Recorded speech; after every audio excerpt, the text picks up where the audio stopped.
नमस्कार दोस्तों, मेरा नाम है परवीन शर्मा और आप देख रहे हैं परवीन शर्मा एडवाइस चैनल।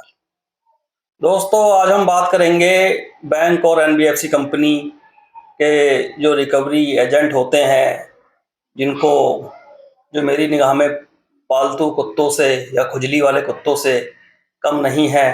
क्योंकि जो इंसान होता है तो वो इंसानी दिमाग के हिसाब से बात करता है, परंतु उन लोगों की जो बातें होती हैं वो बातें बहुत गलत होती हैं। और ऐसी बातें इस तरीके से कुत्ते ही भौंकते हैं, इंसान नहीं। तो दोस्तों, पैसे के खातिर आजकल लोग इतने गिर चुके हैं कि वो किसी से क्या बोल रहे हैं क्या नहीं उनको नहीं पता। तो मैं आज मोदी सरकार से या मोदी जी से, आदरणीय प्रधानमंत्री जी से एक निवेदन करूंगा, क्योंकि ये काम केंद्र सरकार के ही करने का है। केंद्र सरकार जब आरबीआई को आदेश देती है तो आरबीआई के गवर्नर साहब उस आदेश को मानते हुए जनहित में लागू कर देते हैं। तो दोस्तों, आज का जो विषय है बहुत ही महत्वपूर्ण विषय है। जैसे मैंने बोला था कि अब कुछ वीडियो मैं बैंकों के ऊपर ही बनाऊंगा, जो एनबीएफसी बैंक वाले जो आम आदमी को, जो शरीफ आदमी है जिसको अपने अधिकार नहीं पता है, उनको परेशान करते हैं, तो वो परेशान ना हो। हमारे बैंक या एनबीएफसी कंपनियां जो भी हैं, ये बड़े बड़े जो उद्योगपति हैं, उन लोगों के बड़े बड़े लोनों को राइट ऑफ कर देते हैं। राइट ऑफ का मतलब होता है ये उस लोन को बट्टे खाते में डाल देते हैं, मतलब कि छोड़ देते हैं। ऐसा पैसा जो अब वापस मिलने वाला नहीं है, ये उसको ऐसे मान लेते हैं। और सरकार भी कहीं ना कहीं उनकी मदद कर देती है, उनके खिलाफ किसी प्रकार के कोई एक्शन नहीं होते हैं। लेकिन एक आम आदमी, एक गरीब आदमी या एक किसान हमारा, वो किसी कारण से ऋण लेके नहीं दे पाता है, तो ऐसे केस भी सामने आए हैं कि उसके ट्रैक्टर को खींच लिया जाता है, उसकी हैरो ट्रॉली या उसकी कंपाइन जिसकी ईएमआई है वो किसी मजबूरी से नहीं भर पाता है, तो उसको कोई समय नहीं देते हैं और उसको अपने अंडर कस्टडी में ले लेते हैं। खासकर ये प्राइवेट फाइनेंस वाले, इनकी बात करूंगा मैं। ये ऐसी हरकतें बहुत करते हैं। एक केस ऐसा हुआ था जिसमें ट्रैक्टर किस किसान नहीं भर पाया था, उस किसान को इन्होंने मारा और ट्रैक्टर को उसे छीन कर ले गए। तो 1-2 लाख रुपए के छोटे से लोन के लिए ये लोग इतने बड़े काम कर देते हैं, और जो लोग हजारों करोड़ के हिसाब से पैसा बैंक का मार लेते हैं, तो उनके ऊपर ना तो कोई कार्रवाई होती है ना कुछ होता है। जैसे कि बहुत सारे उदाहरण हैं। विजय माल्या जो करोड़ों रुपए लेके यहाँ से भाग गए, शायद 9,000 करोड़ रुपए का घोटाला करके उन्होंने भारत छोड़ दिया। उसके बाद नीरज मोदी है, उसके बाद अनगिनत हैं। सुभाष चंद्रा जी जो जी न्यूज के मालिक हैं, उनका भी अभी सुनने में आ रहा है कि नहीं कितने 1,000 करोड़ रुपए का लोन उनका राइट ऑफ करके माफ करा, उनकी प्रॉपर्टी वगैरह भी छोड़ दी गई। उधर सन्नी देओल साहब के कितने करोड़ रुपए बैंक ने माफ करे हैं, या उन्होंने दिए नहीं दिए इसका कोई संज्ञान नहीं है। अगर दिए हैं तो कम से कम उस चीज को उजागर होना चाहिए कि भाई सन्नी देओल साहब का ऐसा ऐसा करके हुआ था, लेकिन उन्होंने पूरा पैसा जमा करा दिया। तो उसका भी कोई किसी को ज्ञान नहीं है। जब हमें मालूम ही नहीं है उस बारे में कुछ, हम तो ये सोचेंगे ना कि छोड़ दिए होंगे फिर। तो मेरा सरकार से कहना है, अगर ऐसे व्यापारी कोई पैसा जमा कर रहे हैं और आम आदमी को उसकी खबर नहीं है, तो उसको कम से कम पेपर्स में या न्यूज़ में उसकी खबर दें। नहीं तो हम, एक आम आदमी तो यही समझेगा कि ये लोग पैसा नहीं दे रहे हैं, और सच्चाई भी जहाँ तक है यही है। तो इन लोगों के लोन जब छोड़े जा सकते हैं, राइट ऑफ करे जा सकते हैं, इनके लोन माफ किए जा सकते हैं, तो एक आम आदमी जो गरीब है या मीडियम वर्गीय है, वो परेशान है, तो उसको ये सुविधा क्यों नहीं दी जा सकती? भाई, जिस कानून के अंतर्गत आपने इनको ये सुविधाएं दी हैं, तो उस कानून के अंतर्गत एक एमएसएमई व्यापारी या छोटा व्यापारी या एक आम किसान वर्ग को भी ये सुविधाएं दी जा सकती हैं। क्योंकि सरकार सोतेला व्यवहार ना करे, हर व्यक्ति के साथ एक जैसा व्यवहार करे। और मोदी जी और योगी जी से भी एक बात मैं कहना चाहूंगा, जैसे आप लोगों ने बड़े बड़े माफियाओं को मिट्टी में मिला दिया है और उनको खत्म कर दिया, आपने बहुत अच्छा काम करा। परंतु ये एनबीएफसी और बैंक के जो गुंडे हैं, इन पालतू कुत्तों के लिए आप कुछ नहीं कर पा रहे हैं। ये आम आदमी को धमकाए चले आ रहे हैं, कानून तोड़ते चले आ रहे हैं। तो इनके लिए भी तो कुछ करें। ये भी उन गुंडों से, बदमाशों से कम नहीं है, क्योंकि इनकी धमकियों से भी काफी लोग आत्महत्या कर ले रहे हैं और अपनी जान को खत्म कर दे रहे हैं। उनको अपने अधिकार नहीं पता है। एक आम आदमी ये सोचता है कि मुझसे लोन डिफॉल्ट हो गया तो मुझसे शायद कोई क्राइम हो गया ये, और मुझसे बहुत बड़ा क्राइम हो गया है, और अब बस मेरे जिंदा रहने का कोई फायदा नहीं है, क्योंकि वो लोग उतने फ़ोन करके उसे प्रताड़ित करते हैं, तो उसको ये लगता है कि मैं लोन की ईएमआई नहीं भर पाया, इसलिए ये लोग मुझे सही हड़का रहे हैं, सही बोल रहे हैं, जबकि दोस्तों ऐसा नहीं है। तो सरकार से मेरा निवेदन है कि जब इतने लोगों को, इतने बड़े-बड़े माफियाओं को आपने मिट्टी में मिला दिया, तो ये लोग क्या उनसे भी बड़े हो गए हैं? हैं? इनडायरेक्टली कहीं न कहीं इनकी भी हरकतों से लोग मर रहे हैं ना, इनकी भी हरकतों से लोग आत्महत्या कर रहे हैं ना, तो उस आत्महत्या का दोषी कौन माना जाएगा? उस आत्महत्या का दोषी ये जो पालतू कुत्ते हैं एनबीएफसी बैंकों के, जो गुंडे हैं, ये माने जाएंगे। भले ही इस चीज को कोई माने या ना माने, ये भी एक इनके ऊपर भी अगर कोई व्यक्ति लोन ना भरने के कारण अगर वो खुदकुशी कर लेता है, आत्महत्या कर लेता है, तो जिसकी प्रताड़नाओं में आके उसने आत्महत्या की है, उनके ऊपर 302 का मुकदमा दर्ज होना चाहिए और कड़ी कार्रवाई भी होनी चाहिए, क्योंकि इन्होंने उसको इतना परेशान करा उस व्यक्ति को।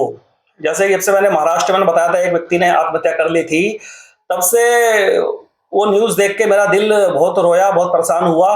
तो मैं इसलिए इस तरह की वीडियो बना रहा हूँ कि ताकि और कोई व्यक्ति ऐसा काम ना करे और अपनी जान को ना गंवाए।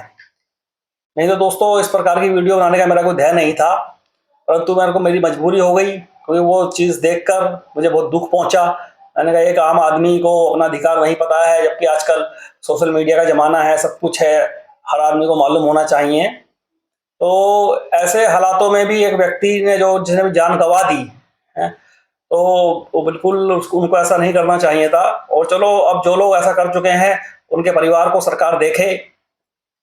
ऐसे केस भी सामने आए हैं कि किसी के परिवार का व्यक्ति ने आत्महत्या कर ली है लोन ना देने के चक्कर में, उसके बाद भी उस लोन को माफ नहीं करा गया है। वो प्रॉपर्टी पर मॉर्गेज लोन था, तो बैंक एनबीएफसी कंपनी वालों ने उनके बच्चों को उनको बाहर निकाल दिया और वो मकान अपने कब्जे में ले लिया। इतने निर्दलीय हैं ये लोग कि दोस्तों इनको पैसे के आगे कुछ दिखता नहीं है, अपनी रिकवरी का आगे कुछ दिखता नहीं है। कोई जिंदा हो या मरे या कुछ भी करो, बहुत बदतमीजी से बोल देते हैं। क्योंकि मेरे पास कई लोग इस तरीके के मुझे बताते हैं कि आके भैया ऐसे बोला, वैसे बोला, हमें ऐसे कहा। तो मैंने ये चीज़ें देखी हैं और लोगों से मेरी बातें भी होती हैं इस बारे में, क्योंकि व्यापार वर्ग से मेरा बहुत टच रहता है मार्केट के। तो आए दिन मैं उनके पास बैठा रहता हूँ। कई बार तो मेरे सामने ही मेरे एक दो मिलने वालों के पास फ़ोन आए हैं, जिन पर इन लोगों ने बड़े बदतमीजी से बात करी है, और मैंने भी फिर फ़ोन उनसे लेकर के फिर मैंने उनसे बात करी है कि मैंने कहा तुम इस तरीके से नहीं बोल सकते और ये गलत है, इस तरीके से हड़काना। तो उसने फिर मुझसे भी इस तरीके से गलत बात करी, तो फिर मैंने उनको राइट टाइम करा। तब से उनके भैया के हमारे के पास फ़ोन आने बंद हुए हैं। एक व्यापारी हैं, मेरे दोस्त हैं, उनकी मैं बात बता रहा हूँ यहाँ पर आपको। तो दोस्तों बहुत दिक्कतें हैं। तब से मुझे लगा कि यार ये तो हल्की समस्या नहीं है, ये बहुत बड़ी समस्या है। जो लोग कर्जे के दलदल में फंस चुके हैं, उन लोगों की ज़िंदगी मौत का सवाल है। एक बार सरकार उनको बिल्कुल बचाए और एक बार उनको नए स्तर से उनको चलने का मौका दे, कुछ ना कुछ इसमें रास्ता निकाले। क्योंकि जब इतने बड़े बड़े माफियाओं को खत्म करा जा सकता है, तो ये तो कुछ भी नहीं है। अगर सरकार एक बार अलर्ट तरीके से, एकदम एक होता है बिल्कुल बहुत ज्यादा हाईफाई तरीके से, अगर एक बैंकों को इंटेंशन दे दे कि किसी भी अगर बैंक ने इस तरीके के गुंडे पाले या फोन करा किसी आम आदमी के पास, आम व्यापारी के पास, आम जॉब वाले व्यक्ति के पास, तो समझ लो उसका बैंक में ताला पड़ जाएगा। तो सरकार के लिए काम बहुत बड़ा नहीं है। सरकार चाहे तो सिर्फ ये काम 24 घंटे के अंदर ही कर सकती है। एक दिन का ये सरकार के लिए काम नहीं है। मगर सरकार उस हिसाब से एकदम स्टिक एक्शन नहीं ले रही है। आरबीआई भी जैसे लेना चाहिए। हालांकि आरबीआई आए दिन नए से नए स्कीम निकालती है, नए से नए इंटेंशंस और नए से नए अपने नियम निकालती रहती है। वो सब नियम दिखने में ही है, मगर उनका कोई पालन नहीं करता है। बहुत से बैंक वाले तो ऐसे भी कह देते हैं कि हम आरबीआई के नियम को नहीं मानते। बताइए, अब आरबीआई के नियम को अगर जो नहीं मानेगा, तो लाइसेंस तो आरबीआई देती है वो बैंकिंग करने का। तो दोस्तों अधिकार आपको नहीं मालूम है अपने, इसलिए आप अपने आप को क्रिमिनल समझते हैं। तो लास्ट में मेरा फिर यही कहना है, कोई भी व्यक्ति किसी भी प्रकार की आत्महत्या की कोशिश ना करे, गलत काम ना करे, बिल्कुल ना करे, और अपनी समस्याओं को का निपटारा करने की कोशिश करे। मगर अगर आपके पास पैसा नहीं है और आप किसी का पैसा नहीं दे पा रहे हैं, तो आत्महत्या कर लेना कोई इसका सॉल्यूशन नहीं है। इसका सॉल्यूशन एक ही है कि आप उन लोगों से बात करें और हल्के हल्के करके उनका पैसा दें और अगर नहीं है आपका, आप देने की स्थिति में जिंदगी भर नहीं हो, तब भी कोई बात नहीं है। तो आपको उसमें आत्महत्या करके कुछ, आप ये समझ लो ना कि आप जिंदा रहो, जिंदा पे आप समझ लो कि मैं मर गया, खत्म बात। बस जब आप जिंदा पे अपने आप को समझ लोगे तो फिर कोई कोई डरने वाली बात ही नहीं है, हो गई बात खत्म। चलती फिरती आत्मा समझ लो ना अपने आप को कि मैं मर चुका हूं, खत्म बात। मरना नहीं है, रहना जिंदा ही है। जिंदा पे समझ लो कि जीवन खत्म हो गया है, बस इज्जत बेइज्जती कुछ नहीं है। आप इस तरीके के विचार दिमाग में रखें, क्योंकि आपकी इंटेंशन या आप जानबूझकर तो कुछ कर नहीं रहे हैं, जो हो रहा है वो प्राकृतिक ही हो रहा है। कोरोना कोरोना आया, कोरोना आपने नहीं लाए, कोरोना में आपकी स्थिति बिगड़ गई, आपकी गलती नहीं है। तो आपकी जब गलती नहीं है तो उसकी सजा आप क्यों भुगतोगे? सरकार की कुछ गलत नीतियों के कारण व्यापार वर्ग डाउन चले गया।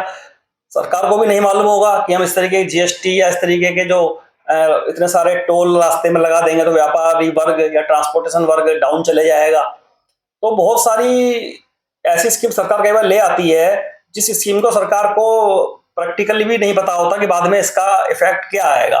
परंतु जब एक आम आदमी इन बातों को बता रहा है, प्रैक्टिकली मैं बता रहा हूँ क्योंकि मैं मार्केट में भी रहता हूँ और मैं व्यापारियों से मेरी बात होती रहती है आए दिन, रोज डेली मेरे बाजार में रहना है।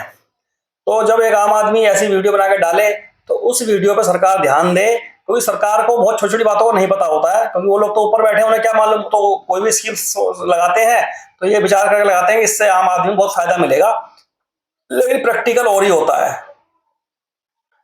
तो दोस्तों मैं आपसे लास्ट में यही कहूंगा कि बिल्कुल ना घबराएं और अपनी आवाज़ सरकार तक पहुंचाएं। इस वीडियो को शेयर करें, सब्सक्राइब करें।